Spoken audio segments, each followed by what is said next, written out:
और इस बीच 48 घंटे से देश की संसद ठप पड़ी है। संसद ना चलने के पीछे मोदी विरोधी मोर्चे की आपसी सेटिंग है। मोदी को हटाने का एक नया प्रोजेक्ट लॉन्च हुआ है। इस प्रोजेक्ट के लिए कल 13 विपक्षी पार्टियां साथ आईं, तो आज 16 विपक्षी पार्टियों ने ज्वाइंट बैठक बुलाई। Agenda same, narrative same. संसद का काम रोको, सड़क पर कैमरा ऑन करके बिना फैक्ट, बिना सबूत के मोदी के खिलाफ नया आरोप लगा डालो। विपक्ष इस वक्त बस यही कर रहा है, हर घंटे नया हथकंडा अपना रहा है। मोदी पर प्रहार के लिए अडानी को हथियार बनाया गया है। रोज नई नई कहानी फैलाई जा रही है। लेकिन आज तो आरबीआई ने भी कह दिया कि भारत का बैंकिंग सेक्टर मजबूत है, अडानी ग्रुप के उतार चढ़ाव से कोई खतरा नहीं है। तो फिर मोदी विरोधी ग्रुप झूठ क्यों फैला रहा है, लोगों में पैनिक क्यों क्रिएट कर रहा है? असली मोटिव क्या है, विपक्ष का हिडन एजेंडा क्या है, इस रिपोर्ट से समझते हैं। मोदी की रेटिंग ऑल टाइम हाई है। क्या इसीलिए मोदी विरोधी खेमे में खौफ इतना हाई है? 25 जनवरी 77%, 26 जनवरी 78%, 27 जनवरी से 29 जनवरी तक 79%, 30 जनवरी से 31 जनवरी तक 78%। ये मोदी को अप्रूव करने वालों का लेटेस्ट परसेंटेज है। टाइमिंग नोट कीजिए, 24 जनवरी 2023 को अडानी पर विदेश से हिट जॉब होता है। इंडिया की ग्रोथ स्टोरी को टारगेट किया जाता है। बावजूद इसके दुनिया के 22 वर्ल्ड लीडर्स में मोदी नंबर 1 पर बने रहते हैं। इसके बाद जैसे ही बजट आता है, अगले दिन विपक्ष संसद के दोनों सदनों में हंगामा शुरू कर देता है। अडानी वाला टेप ऑन करके मोदी पर अटैक शुरू हो जाता है। वेल में पहुंचकर कई मिनटों तक मेज पर हाथ मारा जाता है, कागज दिखाया जाता है। गुरुवार को संसद के दोनों सदन सिर्फ 18 मिनट चले। शुक्रवार को भी यही हुआ। राज्यसभा 11 मिनट में रद्द हो गई। लोकसभा का सेशन 12 मिनट में खत्म हो गया। हंगामा करने वाले चेहरे वही थे जो गुरुवार को दिखे। वही मल्लिकार्जुन खड़गे, वही जयराम रमेश, वही रामगोपाल यादव, वही संजय सिंह। मोदी विरोधी मोर्चे ने पर्चा भी लहराया, हेट मोदी वाला कैंपेन भी चलाया। प्रातः 11 बजे तक स्थगित की जाती है। Mister Sanjay Singh, you are forcing me, now, go to your seat,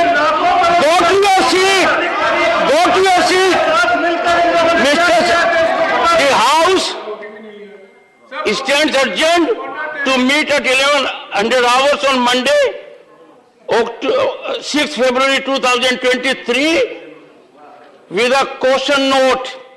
Those who have come in the well of the house, violating the regime applicable here, will be dealt with.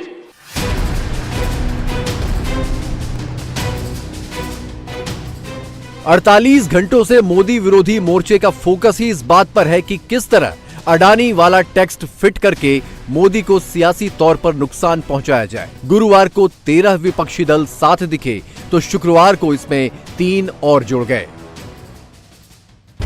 पहले बंद कमरे में मीटिंग हुई। चाय की चुस्कियों के साथ मोदी को घेरने की नई स्ट्रेटेजी बनी। सारे बड़े प्लेयर मीटिंग में मौजूद रहे। सदन को चलाने में सहयोग करें। तय प्लान के अकॉर्डिंग संसद के दोनों सदनों को एक बार फिर पूरी तरह रोक दिया गया। सोमवार दिनांक 6 फरवरी 2023 को प्रातः 11 बजे तक स्थगित की जाती है। और बाहर आते ही कैमरे पर मोदी विरोध का वही नैरेटिव परोस दिया गया जो 24 घंटे पहले परोसा गया था। स्क्रिप्ट भी सेम थी और स्क्रिप्ट पढ़ने वाले स्पीकर भी सेम टू सेम। जेपीसी की मांग है अमृतकाल का महाघोटाला जो सामने आया है, उसके बारे में बहुत चिंता है लोगों को। ये जब तक नहीं मानेगी सरकार, तब तक यही मांग चलेगी। ये सरकार के संरक्षण में हुआ शताब्दी का सबसे बड़ा घोटाला भ्रष्टाचार है। हम इसमें जांच की मांग करते हैं। ये इस शताब्दी का सबसे बड़ा घोटाला है। मोदी ने रेल दिया, मोदी ने तेल दिया, मोदी ने कोयला दिया, मोदी ने बिजली दिया, मोदी ने सड़क दिया, मोदी ने पोर्ट दिया, मोदी ने एयरपोर्ट दिया, मोदी ने सब कुछ अडानी को दे दिया। देश के प्रधानमंत्री अब तक खामोश क्यों हैं? इस पे जेपीसी की जो अपोजिशन की डिमांड है, जेपीसी क्यों नहीं अनाउंस की जा रही है? क्योंकि इसमें देश के प्रधानमंत्री नरेंद्र मोदी शामिल हैं। ये अडानी का अकेले भ्रष्टाचार नहीं है, भारत की सरकार, भारतीय जनता पार्टी और नरेंद्र मोदी का भ्रष्टाचार है। क्योंकि ये घोटाला, ये महाघोटाला, अमृत काल में जहरीला घोटाला प्रधानमंत्री नरेंद्र मोदी के नेतृत्व में हुआ है। तो क्या ये सिर्फ एक संयोग है या अडानी के नाम पर मोदी की सरकार के खिलाफ किसी बहुत बड़े प्रयोग का प्रोजेक्ट है? और क्या मोदी ने पिछले साल गुजरात की जीत के बाद इसी प्रोजेक्ट की ओर इशारा दिया था? क्या मोदी ने इसीलिए कहा था कि अब जुल्म बढ़ने वाला है? क्या प्रधानमंत्री ने इसीलिए हिंट दिया था कि अब देशी और विदेशी ताकतों का हमला तीखा होने वाला है? अब जुल्म बढ़ने वाला है। अब मान के चलिए, मुझ पर भी बढ़ने वाला है, आप सब पर भी बढ़ने वाला है, क्योंकि ये सहन नहीं कर पाएंगे, ये पचा नहीं पाएंगे। लोगों को भी जानना चाहिए, पहचानना चाहिए कि ये भी ठेकेदार है। ठेकेदारों का, उनका तराजू कुछ और है। प्रधानमंत्री ने जो कहा था शब्दशः वही हो रहा है। मोदी ने जिन ठेकेदारों की ओर इशारा किया था वो सारे ठेकेदार इकट्ठा हो गए हैं। शब्दों पर ध्यान दीजिए। आम आदमी पार्टी के सांसद जो स्क्रिप्ट अपनी टाइमलाइन पर लिखते हैं, हूबहू वही स्क्रिप्ट राहुल की तस्वीर के साथ, राहुल के वीडियो के साथ थोड़ी देर बाद कांग्रेस की टाइमलाइन पर नजर आने लगती है। ये मोदी के खिलाफ एक वेल कोऑर्डिनेटेड अटैक क्यों है, इसे कुछ और फैक्ट से समझिए, फिर आगे की बात। 2018 में राफेल पर एक झूठी घोटाले की रिपोर्ट आई। उस वक्त भी विपक्ष ने संसद को चलने नहीं दिया। 2021 में संसद सत्र से ठीक पहले पेगासस की रिपोर्ट आई और विपक्ष ने उसे मुद्दा बनाकर संसद को काम करने से रोक दिया। और अब 2023 में संसद के बजट सेशन से ठीक पहले हिट जॉब के लिए मशहूर हिंडनबर्ग की अडानी वाली रिपोर्ट आई और विपक्ष उसे मुद्दा बनाकर सदन चलने नहीं दे रहा। क्रोनोलॉजी समझिए, कनेक्शन समझिए। अगर ये काम करने के लिए नहीं दे रहे हैं सरकार, तो पार्लियामेंट क्यों बिठाए? यही हमारे विपक्ष की सारे पार्टियां, इसमें तो कोई अलग राय नहीं है। सारे पार्टियां कह रहे हैं कि इस विषय पर अर्जेंट चर्चा होनी चाहिए। मोदी विरोध वाला ये प्रयोग अभी खत्म नहीं हुआ है, ये तो इसकी शुरुआत है। सोचिए, 2 दिन से संसद में हंगामा मोदी विरोधी मोर्चा कर रहा है।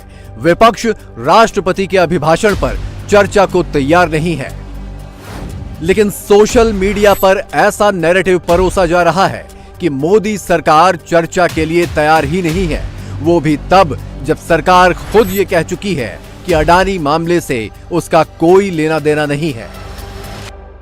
सरकार का लेना देना कुछ नहीं है, there is absolutely no connection. And राष्ट्रपति का अभिभाषण का चर्चा प्रायोरिटी रहता है। चर्चा शुरू करने के लिए तैयार है तो उनके पास कुछ मुद्दा नहीं है। सर, वो जेपीसी या कोई डिमांड कर रहे हैं? हमारा काम सरकार का कोई नहीं।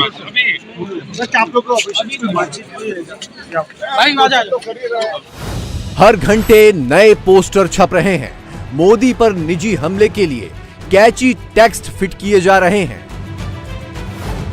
मोदी और अडानी की फोटो चिपकाकर फिल इन द ब्लैंक्स वाली पहेली सुलझाई जा रही है। कांग्रेस का इकोसिस्टम 2 दिन से फिल्मी गाने ही गुनगुना रहा है। मोदी को जानबूझकर डरा डरा, सहमा सहमा ही बताया जा रहा है।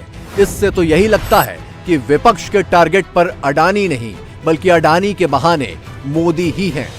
सरकार की हालत यह है कि पूरी की पूरी सरकार हिंडनबर्ग रिपोर्ट के बाद हाइड हुई भी, कहीं छुपी भी बैठी है।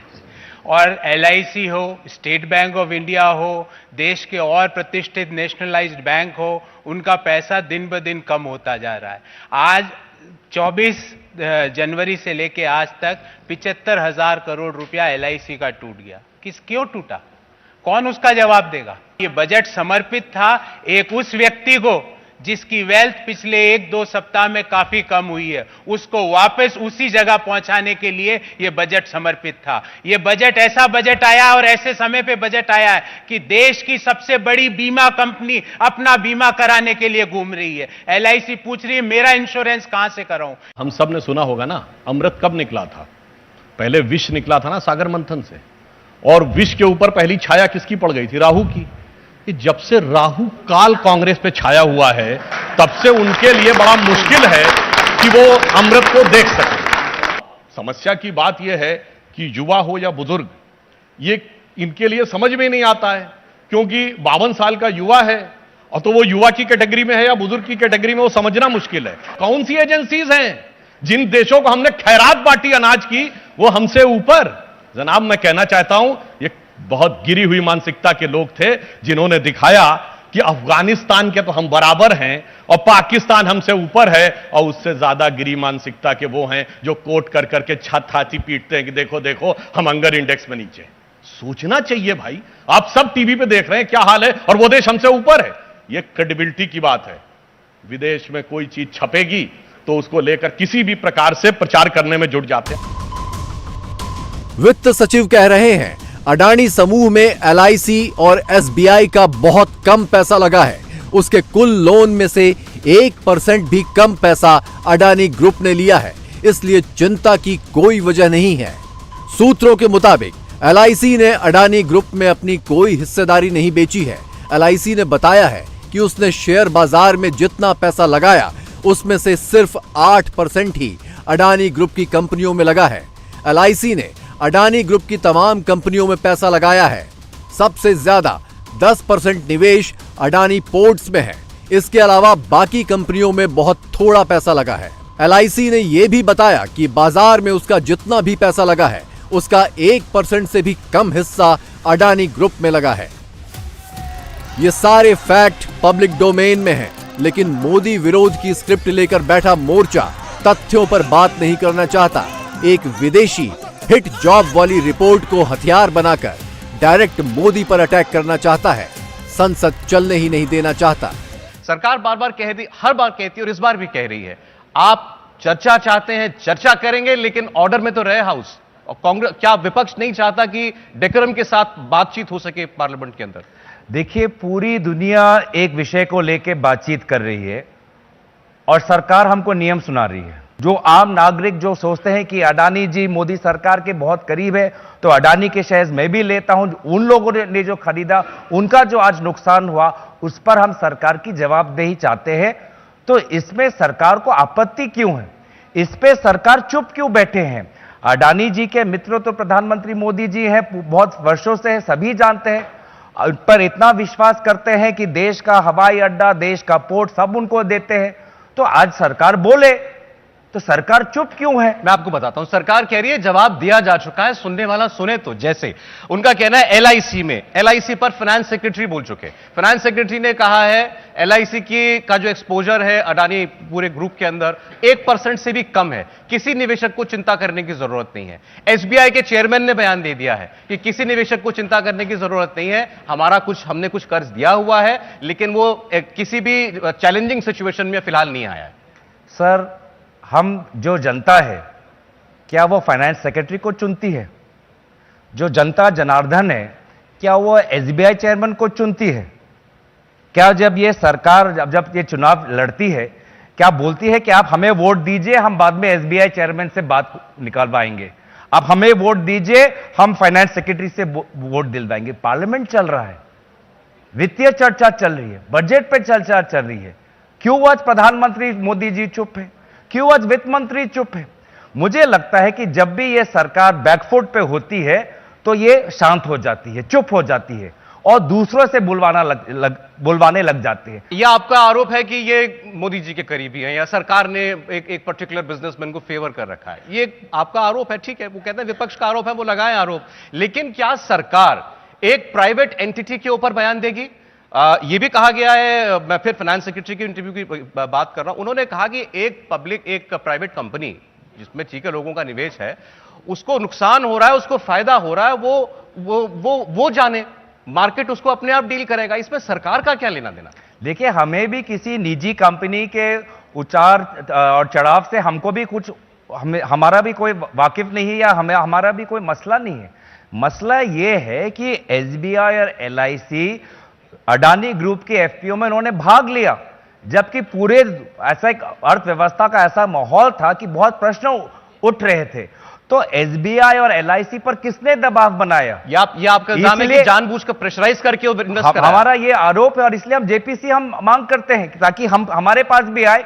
ये जो फाइनेंस सेक्रेटरी हैं, ये जो एसबीआई चेयरमैन है, मीडिया के सामने नहीं जेपीसी के सामने बोले। तो ये जो 2 दिन से जो हम देख रहे हैं कि कहीं ना कहीं सरकार के अंदर एक झिझक हम महसूस करते हैं। मांग क्या है कि इस पर सरकार की तरफ से चाहे फाइनेंस मिनिस्टर कोई स्टेटमेंट दे और उसके बाद फिर जांच हो, जेपीसी में जांच हो। देखिए, जब कोई छुपाना नहीं तो कर दीजिए, दूध का दूध पानी का पानी हो जाएगा। जब कुछ छुपाना होता है तभी तो आप चुप रखते हैं, तभी तो आप दबाव बना के रखते हैं। एक लाइन में समझें तो मोदी विरोधी मोर्चा सिर्फ डर दिखाकर लोगों को मोदी के खिलाफ बहका रहा है, भड़का रहा है।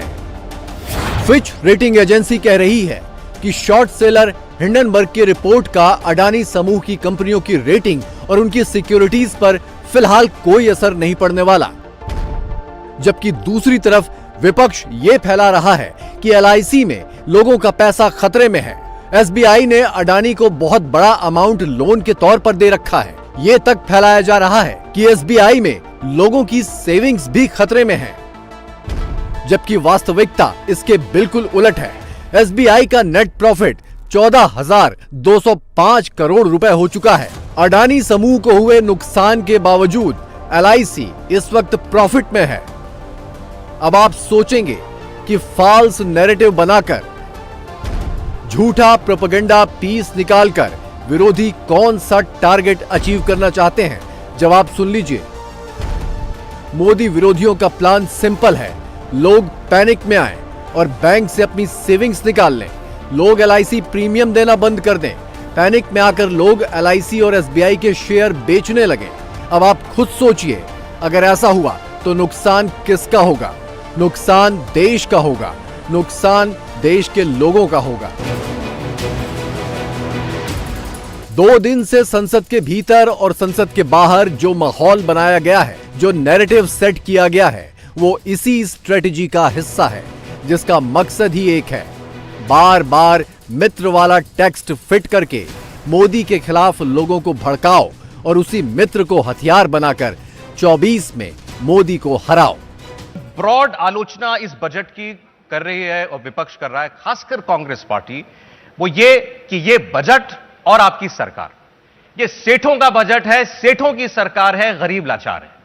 जो कहा जा रहा है वो सही है क्योंकि ये सरकार हमारे जो मित्र हैं उसके लिए सरकार चल रही है। लेकिन हमारे मित्र कौन हैं? हमारे मित्र वही हैं जो शोषित, वंचित, पीड़ित वर्ग के लोग हैं, जिनको हम लोगों ने एक पक्का घर दिया, जिनको हम लोगों ने शौचालय दी, जिनको हम लोगों ने उनको बिजली जाकर दी, जिनके गांव में हम लोगों ने पक्की सड़कें बनाई, जिनको हम लोगों ने बैंक का खाता दिया और जहां पहले उनको कोई पैसे नहीं मिलते थे उनके बैंक के खाते में, दलाली और बिचौली में उनके सब पैसे चले जाते थे, अब वो पैसे सीधे उनके बैंक के खाते में जाते थे। ये सरकार उन लोगों की मित्र है और उन लोगों के लाभ के लिए और उन लोगों के भले के लिए हम लोग लगे हुए हैं। और आप आज के समय कहीं भी जाइए, आपको आम जनता कहेगी ये कमल का कमाल है, ये मोदी जी का मैजिक है कि जो उनको लाभ इतने वर्ष नहीं मिले, जो उनको जो सामाजिक कल्याण की जो योजनाएं हैं जो कभी धरातल पे नहीं उतर पाई थी, आज उतर गई हैं और ये जो है आज हम लोगों ने करके दिखाया है। तो ये सब जो कांग्रेस वाले कह रहे हैं ये बिल्कुल गलत कह रहे हैं, वो विपक्ष में है तो इसलिए उनको आलोचना करना है। देश में इतना बड़ा भूचाल आया हुआ है, आपकी स्टॉक मार्केट में जिन लोगों का अरबों खरबों का निवेश है वो डूबा जा रहा है एक ग्रुप की वजह से, और सरकार उस पर बयान देने के लिए तैयार नहीं है। एलआईसी का पैसा उसमें लगा है, एसबीआई का पैसा उसमें लगा है, बताए सरकार क्या कर रही है? एक एक करके उन बातों का जवाब दिया जाए। पहली बात तो यह है कि अभी सदन में माननीय राष्ट्रपति जी का धन्यवाद प्रस्ताव पे चर्चा होना है। उस धन्यवाद प्रस्ताव की चर्चा में आपको जो बातें उठानी है आप बात उठाएं, लेकिन ये जो है कार्रवाई तय हो चुकी थी कि धन्यवाद प्रस्ताव पे चर्चा होगी, तो धन्यवाद प्रस्ताव पे चर्चा होनी चाहिए।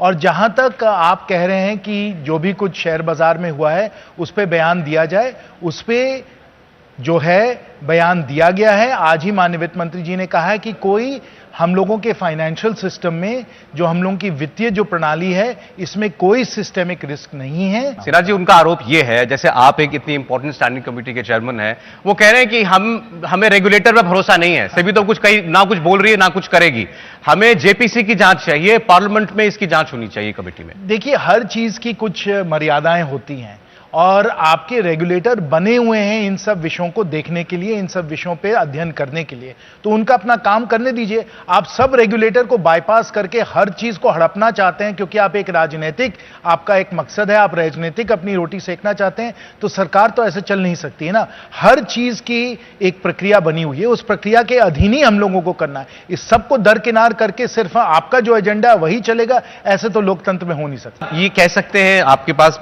आप सब्जेक्ट की एक्सपर्ट है इसलिए पूछ रहा हूं कि ये जो कुछ भी चल रहा है अडानी ग्रुप का सिलसिला, इसका ओवरऑल भारत की अर्थव्यवस्था पर या निवेशकों की जमा पूंजी पर कोई प्रतिकूल प्रभाव नहीं पड़ेगा, सरकार की नजर है इस पे। माननीय वित्त मंत्री जी ने इस पे बयान अपना दे दिया है। उन्होंने कहा है कि कोई सिस्टेमिक रिस्क नहीं है, यानी कि जो वित्तीय प्रणाली है, जो फाइनेंशियल सिस्टम है, इसमें सिस्टेमिक रिस्क नहीं है। सब एक्सपोजर्स जो हैं वो अंडर कंट्रोल हैं। ये तो आम निवेशक का पैसा है, इस पर कोई खतरा है? एलआईसी के अगर आप नजरिए से देखें तो कोई एलआईसी को खतरा नहीं है, ना कोई एलआईसी के शेयर होल्डर या पॉलिसी होल्डर को कोई भी खतरा है, क्योंकि इसमें ऑलरेडी उन्होंने स्पष्ट बता दिया है कि कोई उन लोगों के एक्सपोजर लिमिट्स क्रॉस नहीं किए गए हैं। तो कोई एक्सपोजर लिमिट्स नहीं क्रॉस किए गए हैं। सरकार ने प्रेशराइज किया पब्लिक सेक्टर एंटरप्राइजेस को कि आप पैसा लगाइए एफपीओ के अंदर, नहीं तो अगर गौरव जी को कोई प्रमाण है इसके बारे में तो वो प्रमाण पेश करें। ये तो सिर्फ आरोप लगा रहे हैं, आरोप नहीं लगाना चाहिए। वो जिम्मेवार एक सांसद हैं, हमारे ही समिति में वो भी सदस्य हैं। अगर वो इतना गंभीर आरोप लगा रहे हैं तो प्रमाण के तौर पे लगाएं, ऐसे क्यों बेबुनियादी बातें करते हैं। अब आप समझ गए होंगे कि अडानी के नाम बिना किसी तथ्य के, बिना किसी फैक्ट के मोदी को बदनाम करने वाला जो एजेंडा चलाया जा रहा है उसके पीछे का इरादा क्या है। ये एक डिसइंफॉर्मेशन कैंपेन है। इसमें मोदी विरोधी स्टेट एक्टर्स हैं, अपॉर्चुनिस्टिक एक्टर्स हैं, जिनकी बाहरी ताकतों से साठगांठ है और सबका मोटिव एक है, 2024 का चुनाव आने तक एन केन प्रकारेण हर तरीके से प्रधानमंत्री पर नॉन स्टॉप हिट जॉब करते रहो। इंडिया टीवी हर वक्त हर जगह डाउनलोड करने के लिए सर्च करें India TV news Google play store या ऐप स्टोर पर।